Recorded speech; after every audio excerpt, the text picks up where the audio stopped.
889-5600. Now, from the Signature Bank Studios. If you're looking for the latest news, insight into what it means, and the sharpest opinion, there's only one station in Chicago where you can turn, and it's this one. We're AM 560, The Answer.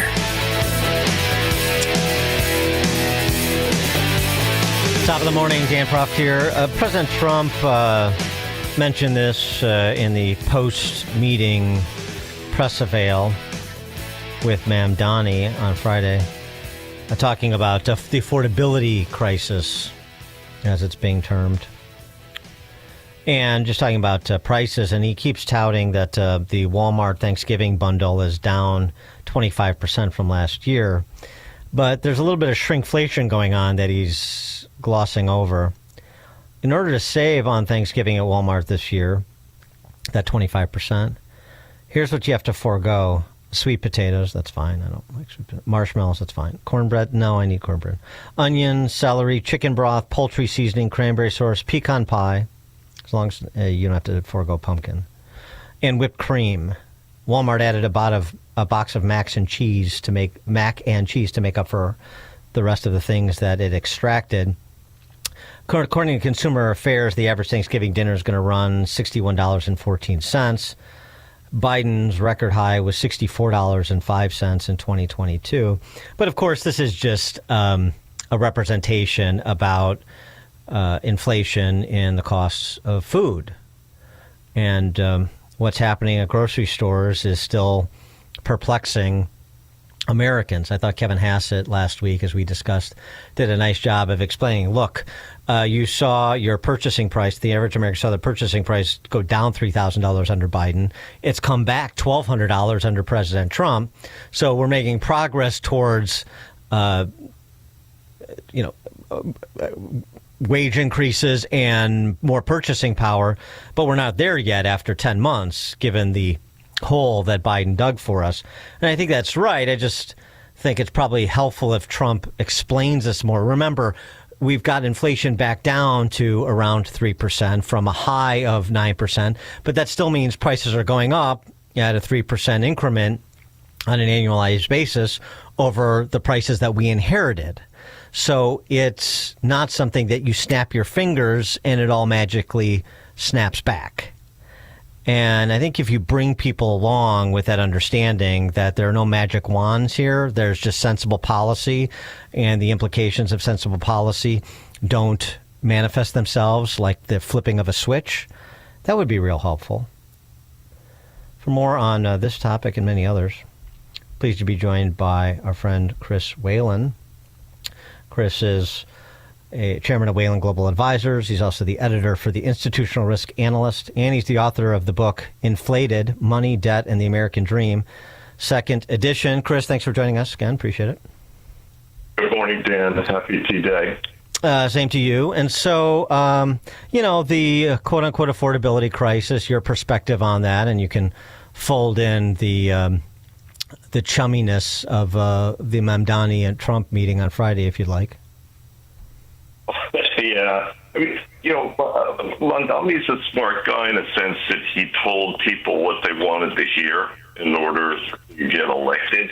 But there isn't much that the mayor of New York can do about the cost of living in New York City.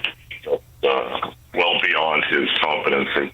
And it's a Washington problem. Spending the Fed both drive price increases rather dramatically. So you put this all, you put this all at the footstep of Jay Powell and the Fed? Well, they certainly help. Going back to 2019, when he first started to really increase the amount of liquidity in the system. This was a year before COVID, remember. That drove housing prices. So the big issue that most people have today is the cost of housing. Food also was a big issue during COVID and afterwards. But there's nothing you can do about production costs. That's the one thing we never talk about. We always talk about what consumers pay for things. But think about the landlord who's running a building in New York City or Chicago, whose costs go up every month. Nothing they can do about it. Well, and then think about the grocery store owner in Chicago or New York or anywhere else, a big city America, where they're getting mandated fiat wages from their government. The minimum wage goes up from 12 to 13 to 15 to 20. I mean, in addition to the need to find labor, but I mean, you have the government imposing additional artificially inflating the cost of doing business, and then it gets passed on to consumer, and they're like, what's going on with grocery stores? And and then it's big grocery that's the problem, and not the government that it artificially increased the price of doing business, cost of doing business. You probably saw the clips of the owner of Mercedes, saying that he was going to shut his stores down if Mondani was elected. But the reality is that most of his cost is people and groceries that he buys to put on the shelf. If he makes a couple percent profit every year, he's lucky in that industry. Most retailers go from a tiny profit to losses, and you've seen them, over the years. All the big retailers around the U.S. have gotten restructured at one time or another, and they all have to compete with Amazon, which is a much more efficient model, obviously. So, to run a business today in the U.S. is hard because if you face consumers, you're going to be attacked for being unfair or somehow predatory businessman. And on the other hand, you got to try and take care of your people. Like you were saying before, you've got to have employees to make these businesses work. So how do you do that in a marketplace where they can barely afford to live? So what's the guys who take groceries in Chicago or New York City in a retail store? Where are they going to live? The cities are so expensive; it's almost impossible. So what's the temperature right now in New York, post with a little bit of separation from Mondani's victory? Are you still think that people are going to be hitting the exits, or they're going to there's going in greater amounts than they have been over the last decade anyway? Or there's going to be a little bit more of a wait-and-see attitude? I think people who are hitting the exits, Dan, are going to hit the exits anyway, usually older or more affluent people. On the other hand, you have people who want to come to New York because they think there's opportunity here. That's the interesting thing. So, every time we have a big commercial apartment building in New York, get sold well below the last appraisal, right? Somebody shows up to buy it, and they go, "Oh, what a deal!" Because they feel that it will bounce. And if you look at the city right now, fully utilized, half the buildings are empty, but that's another matter, But if you look at the traffic in the restaurants and just overall, there's a lot of people there, but is it the same as it was 20 years ago? Particularly the balance between retail and commercial residents of New York? No. The businesses are leaving. One of the funniest things, of course, is the J.P. Morgan building on Park Avenue is now finished. Looks like something out of the Chronicles of Riddick. And all the buildings around it that J.P. Morgan was leasing to house their people are going to end up with a lot of empty space. The question is, what do we do with those buildings, right? They're talking about redeveloping all of 3rd Avenue from 42nd Street up into the 60s and turn it into mixed use. Yeah, to make it government housing. We have that going on in Chicago. Yeah.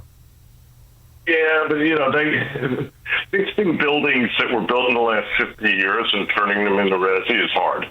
The older buildings are actually much easier. Like if you look at the Flatiron building down on 34th Street, that's going to be a really cool, very expensive condominium. Not too many units, right? But you can't have apartments in the center of a big commercial building because you don't have any windows.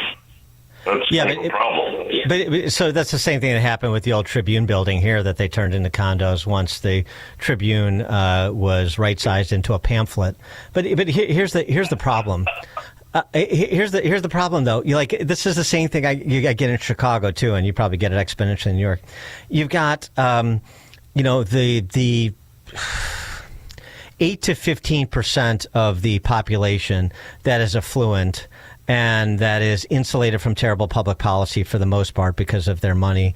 And of course, they're still going to enjoy the theater, and of course, they're still going out to eat. And if you go to popular neighborhoods, West Loop these days, then you're going, oh, the city is vibrant. Oh, it's great. We had this blah, blah, blah. But it's the same thing that's been happening for 30 years that largely went completely unnoticed, and now it's somewhat more noticed, but still there's a level of willful blindness or how thick is your bubble dynamic. You don't see that the whole place is burning down around you, and then you're going to be shocked when what happened to the Mag Mile now comes to the West Loop or any other neighborhood that is currently enjoying a little bit of a renaissance. And I assume that's the same thing in New York. Yeah, you see that in the boroughs. You don't get much more for your dollar if you're in a rental. You may get more space, but the price floor for a rental apartment in New York City is about $3,000 a month. Now, if you want to go live in a city-owned slum or the rent-controlled apartments, 500,000 of them that the city owns, okay, but they're awful, and the city doesn't have the money to take care of them. So, for example, Mondami now wants to make all the buses free in New York. Okay, but how is that going to work? How are you going to pay for the buses? Doesn't matter how we pay for it. We're just going to find a way. That's his answer. Yeah, I guess he's going to have an education real fast as to what the constraints are of New York City, and his rhetoric is going to have to change because, as you said before, if he keeps talking like a Marxist, more businesses will leave, and that's the bottom line. And particularly businesses that serve average people. You're talking about grocery stores, drug stores, all the rest of it. Well, you've already seen that. The Walgreens and the CVSs have been reducing stores in New York City. Simply for cost, number one, and also because they don't get enough real traffic in the store to justify keeping it open. So the service level is going to fall. And, like you said, the average person is the one who pays. People who own condominiums in New York don't care. And, the typical one-bedroom condo in New York City costs more than my house, which is why I live an hour north of the city up in Westchester County. We still see a huge influx of people from the city here, by the way. Home prices in New York have not started to fall at all. So that's an interesting data point. This used to be a very weak market before COVID. And now, people with kids, I think they ultimately have to move out. Yeah, well, choking off supply helps to increase price, right? We don't build new houses in Westchester County. I wanted to get your, since you opined on it, I saw the idea that Trump floated, I guess at the behest of Bill Pulte, for the 50-year mortgage so as to make home ownership more accessible, allegedly. No, it doesn't work. We don't have a market for 50-year Treasury securities, which is how you price a mortgage. So right off the bat, look at the Japanese example where they have 50s and even 100s, simply because real estate prices went up so dramatically in the 80s. Here, you're still better off getting a floating rate mortgage if you're worried about monthly costs. And I tell that to people all the time. I work in the industry. So I say, look, the 30-year is still the best deal out there. If you have the money, get a 15 and pay the house off faster. And right now, rates are still relatively high. So if you're looking at buying a house and you want to have the opportunity to maybe refinance in a couple of years when rates fall, then go get yourself a floater. Go talk to an independent mortgage broker. Don't go to a bank first. If you have a credit union, go talk to them, and then go talk to an independent. They're going to give you the best deal. I wanted to have you comment on this piece that you posted at your site, the institutionalriskanalyst.com, about Bitcoin. It's come off, came back a little bit, but it's off about 25% just in the last few weeks. The title of the piece you posted is "Wall Street Killed Bitcoin. Bitcoin's Dead?" Yes. Well, they've turned it into a plaything for Wall Street. When you start seeing people with futures contracts and exchange-traded funds that are focused on the Bitcoin market, what that did, Dan, is it made this kind of quirky invention that was supposed to be an alternative means of exchange into a speculative vehicle. And it's very much correlated to the markets now. So when we have a big sell-off in equities and bonds, Bitcoin sells off too. And it's kind of weird how the narrative has changed. Because remember, originally Bitcoin was going to be independent of the dollar, and they were going to get rid of banks and everything else. Well, now it's become purely a speculative play, and that's how people present it, and they're out touting it.